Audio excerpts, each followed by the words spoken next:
welcome. These will be my thoughts on Star Wars Maul, Shadow Lord, Season 1, Episode 8, Chapter 8, The Creeping Fear. The episode is for, I want to say, ages 12 and up. Certainly this video will be. There will be spoilers for the show so far, and possibly everything Star Wars so far as well, in general.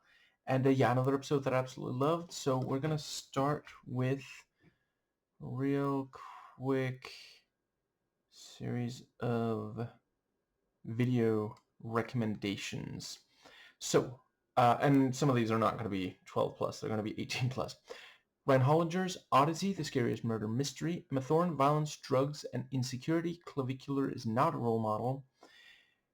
Cat Black, Dave Chappelle's recent comments. Girl on Films, Hollywood Wants to Get You Off. And Schnee's, Well, That Changes Things. All excellent videos, well worth your time, much like the show. And yeah, I think we're gonna try to keep it mostly chronological. So yeah, it was really cool, the seeing Maul, the way that he makes it out, jumping and then drilling with the saber. That was very, very cool. And I think that's when it goes back to the back to the other. So the let's see. Yeah, I thought they did a really great job throughout the episode of increasing the tension. I genuinely wasn't sure if Riley was gonna be okay, but yeah, I mean, I think it's kind of right, isn't it? He doesn't really know anything. I mean, can he tell them even one thing that they don't already know? I guess certainly it's not like he knows where they're actually headed after, they were, whatever, moving on. What I'm getting at is those who use torture to get information, you cannot get actionable, credible intel, and you don't have to take my word for it. I am afraid I forget the name, but there is a non-zero number of actual experts on interrogation who have said that. And what will sometimes happen is they'll just tell you what they think you want to know, or they'll refuse to do so, and some of the time the torturer will be enraged and further brutalize, sometimes even kill. And that was kind of where I was worried that Riley would end up. And the the thing with so they make that they get the offer, 2 hours, and they're leaving, and Devin goes to get a vehicle, and I liked, at first it seemed like, oh, she's just gonna sneak into this car, then okay, there's one person there, maybe he can be persuaded. No, okay, he doesn't seem to be listening to reason. Okay, she'll be able to take him out.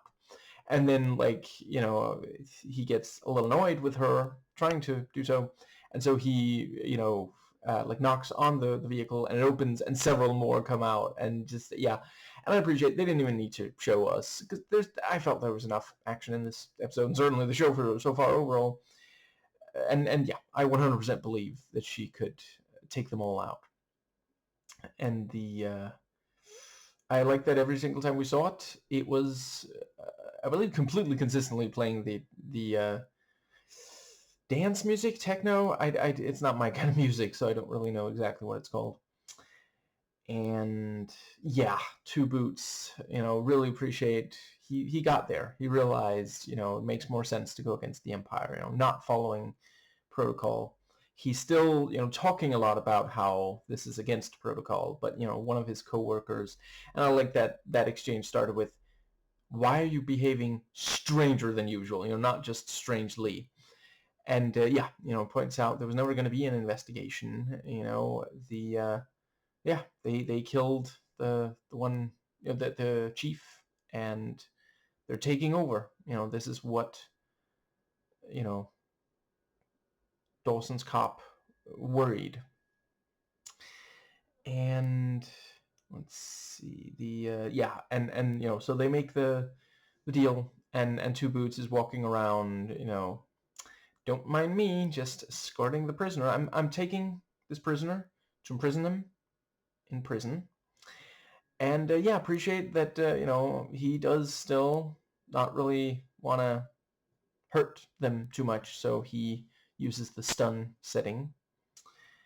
And I think that does, which I guess means that this guy's a cop. Wherever, the planet that this is set on must be the Star Wars equivalent of somewhere in Europe, certainly not America. And I guess that does, right, so let's talk some Maul. So he does end up spending pretty much the entire episode just going from point A to point B, which I guess means he is in one of those RPGs that have, either no fast travel or it hasn't been unlocked yet, and he's making his way between two objective markers that are very far apart. And it was really great seeing, so some of the stuff that he flashed back to, I do remember from the Clone Wars, but I think some of it, I don't know, I at least I don't recognize, I recognize the really cool stuff where he's got like I forget if it's scorpion or spider version, but like mechanical legs that aren't really humanoid. And we see him a little bit with Savage Opress, but I don't remember seeing the training before, but certainly it helps explain a lot, and when he sees his younger self, he is enraged and he says, "I hate you." And that is, of course, I know a lot of people don't like the term toxic masculinity. Let's just keep in mind there is such a thing as positive masculinity. It's not saying that all masculinity is toxic. Lindsay Ellis had a great quote about how, okay, if you don't like it, we don't have to call it toxic masculinity. Just, I don't know, machismo no bueno, patriarchal frowns, detrimental dick whacking. Just mentally replace it with one of those three. Seriously though, if you haven't already watched, that's from her video on the complex feels of Guardians of the Galaxy Volume 2. It is a fantastic video. I think it might be the video of hers I've rewatched the most times. That or the one from her series on Transformers, specifically the one where she talks about the representation of Megan Fox.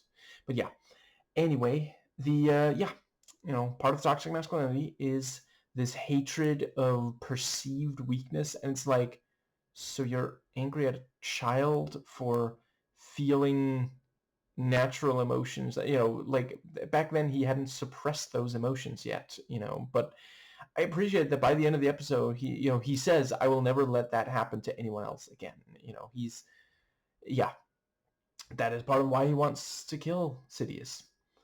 But yeah, seeing, there's the training, and Maul is, perhaps not a quick study like, Anakin is in episode 1 and inexplicably not in episode 2. I mean, Dooku says he's not, and then he said, no, yeah, wait. No, yeah, he's the one who says it, isn't he?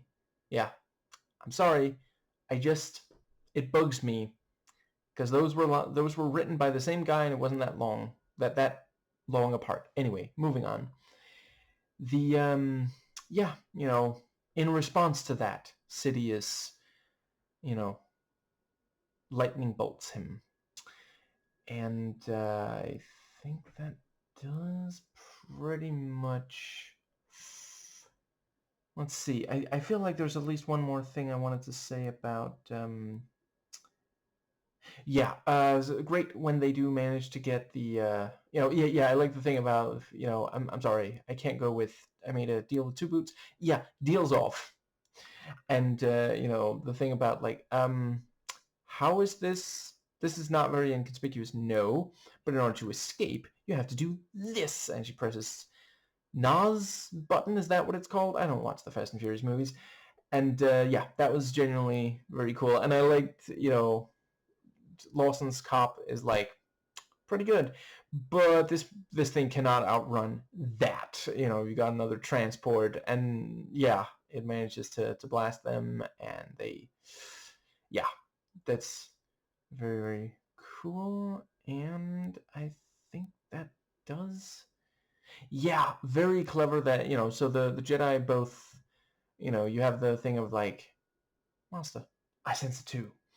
And they, the thing about like, the cop is like, there's no way she'd betray me, and it's pointed out, what if she had no choice? And so, the call, and she says, this will get you safely to Catalan. Oh wait, he can't see me winking, which is clever because they, I mentioned earlier that was, a life was saved there. So this is like saying, I am saving your life by warning you about it. Very, very nice little. And it's maybe also, so my memory, yeah. But if I recall correctly, I think he saved her life, and that's why she feels she owes him. So I feel like what she's saying there is also, now we're even. You saved my life on Catalan. I'm saving your life by warning you about this trap. And it's the kind of thing like, why would Lieutenant Blake know that? Like it sounds like, yeah, okay, she's saying where they're going to go. I mean, it'd be weird if it was some like, there's specific places that it would be weird. Let's see. I forget. Is this after Alderaan? Like, if she had said, this will take you to Alderaan, that would have been like, hey, wait a second.